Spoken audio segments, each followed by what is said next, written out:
Вашите ягоди дават все по-малко плодове след третата година? Вероятно пропускате основното правило за подмладяване на ягодовите лехи. Ягодовите храсти стареят бързо, но можете да удвоите техния живот. Тайната се крие в правилната грижа веднага след прибиране на реколтата. Първо, през месец юли изрежете всички стари и болни листа. Използвайте остра ножица и режете близо до основата на растението. Оставете само малките, свежи и зелени листенца в самия център. Второ, задължително премахнете всички излишни мустачки от ягодовия храст. Тези ластари изсмукват енергията, която е нужна за залагане на цветни пъпки.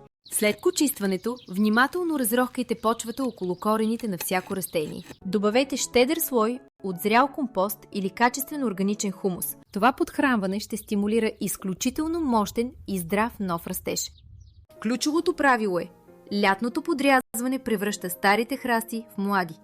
Не забравяйте да поливате обилно с вода през следващите 2 седмици. Приложете този метод още сега и до година реколтата ще ви удиви.